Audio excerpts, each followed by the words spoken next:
It's a heartbreaking story. A 3-month-old Madison County girl is dead, and her father is now charged with her murder. The 3-month-old died at UK Hospital, and her father, Paul Farthing Jr., is now at the Madison County Detention Center. Tonight we talked to family members who say this is a tragedy and a terrible accident, not murder. Gabriel Rojas joins us live from our newsroom with tonight's top story. Gabriel? Amber, Paul Farthing Sr. says he was the one who had to give his son the news that 3-month-old Riley Jean Campbell died earlier today. And within moments, state police charged Paul Farthing Jr. with her murder, leaving an already grieving family overwhelmed. Riley Jean Campbell turned 3 months old last week.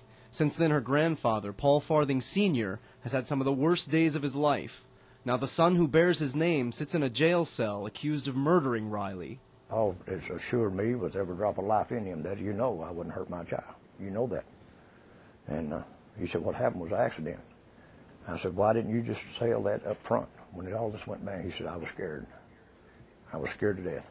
Paul Sr. tells 27 News First his son was giving Riley a bath when she slipped out of her father's hands. But she did get choked. Evidently, when she went down in the water, she got water in her mouth. When Paul picked her up, he evidently panicked, thinking she was choked, and he shook her a little bit.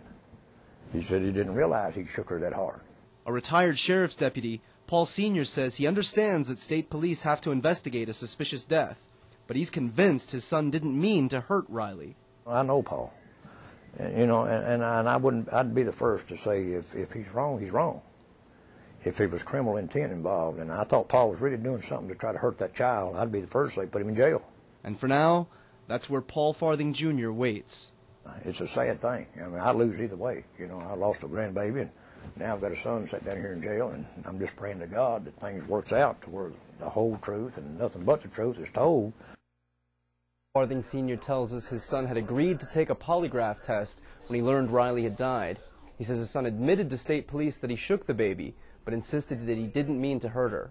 Live in the newsroom, Gabriel Rojas, WKYT 27 News First. And Kentucky State Police tell us this investigation